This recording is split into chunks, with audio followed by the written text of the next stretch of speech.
Army day से पहले थल सेना प्रमुख जनरल मनोज पांडे ने राजधानी दिल्ली में सालाना प्रेस कॉन्फ्रेंस को संबोधित किया। थल सेना प्रमुख ने बताया, उत्तरी सीमा पर स्थिति कंट्रोल में है।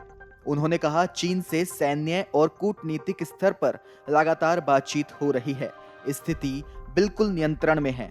उन्होंने जोर देकर कहा, भारतीय की सेना हर मुश्किल, हर हालात से निपटने के लिए तैयार है। जनरल मनोज पांडे आगे बोले, उत्तरी सीमा पर हालात इस वक्त बिल्कुल स्थिर हैं, हालांकि ये अप्रत्याशित है। उन्होंने बताया, चीन के साथ हुई बातचीत में 7 में से 5 मुद्दों का हल निकाल लिया गया है। हमने सैन्य और राजनयिक दोनों स्तरों पर बात करना जारी रखा है। किसी भी आकस्मिक स्थिति से निपटने के लिए हमारे पास पर्याप्त भंडार है। जनरल मनोज पांडे ने कहा, हमने भारतीय सेना में परिवर्तन करने का फैसला लिया है और यह बदलाव 5 डोमेन में होगा, जिसमें फोर्स की restructuring, optimisation, modernisation, technology infusion और ह्यूमन रिसोर्स मैनेजमेंट फिलॉसफी जैसे डोमेन शामिल हैं। पूर्वोत्तर के हालात पर सेना प्रमुख ने कहा, आर्थिक गतिविधियों और विकास की पहल के अच्छे परिणाम मिले हैं। हमारी पूर्वी कमान के उलट चीनी सैनिकों की संख्या में थोड़ी वृद्धि हुई है, लेकिन हम कड़ी नजर रखे हुए हैं। हम डोकलाम और वहां हो रही सभी गतिविधियों पर नजर रखे हैं। हमारे पास आर्मी मार्शल आर्ट्स रूटीन भी हैं, जो युद्ध की स्थिति से निपटने में मदद करेगा। यह देश के विभिन्न मार्शल आर्ट्स का एक कंबाइंड फॉर्म है। आर्मी चीफ ने बताया, जहां तक जम्मू कश्मीर की स्थिति का सवाल है, फरवरी 2021 में हुआ संघर्ष विराम अच्छी तरह से चल रहा है, लेकिन आतंकवाद और आतंकी ढांचे को पाकिस्तान से अभी भी सपोर्ट मिल रहा है। जनरल पांडे ने कहा कि महिला अधिकारियों को जल्द ही भारतीय सेना की कोर ऑफ आर्टिलरी रेजिमेंट में कमीशन दिया जा सकता है। इसका एक प्रस्ताव केंद्र सरकार के पास परमिशन के लिए भेज दिया गया है। जनरल मनोज पांडे ने कहा, हमारे विरोधी ने कश्मीर में अपने नाकामी को छिपाने के लिए अल्पसंख्यकों को निशाना बनाने की कोशिश की है। इन इलाकों में सेना और सीआरपीएफ ने अपनी मौजूदगी बढ़ा दी है। इसके बारे में और जानने के लिए एनआईए को जांच सौंपी गई है।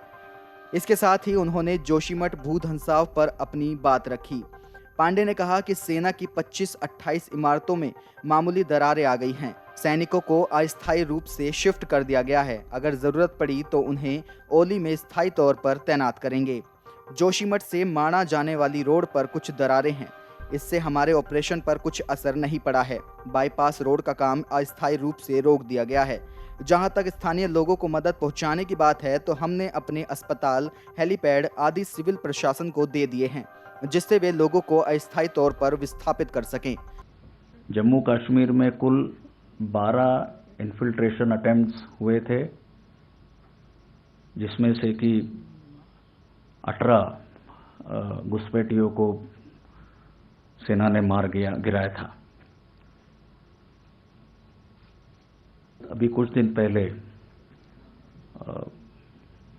मेंढर पूंछ के इलाके में भी एंटी इन्फिल्ट्रेशन ऑपरेशन में हमने और 2 टेररिस्ट को मार गिराया है।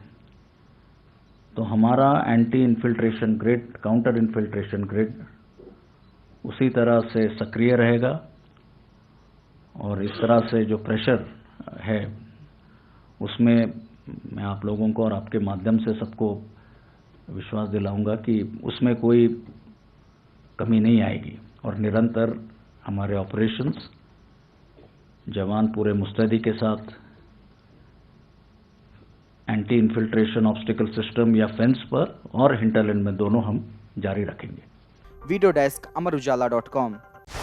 डाउनलोड करें अमर उजाला ऐप और पाएं खबरें लगातार। अगर आप ये वीडियो YouTube पर देख रहे हैं तो हमारे चैनल को सब्सक्राइब करें और बेल आइकन को दबाना ना भूलें। अगर आप Facebook पर ये वीडियो देख रहे हैं तो हमारे पेज को लाइक करें।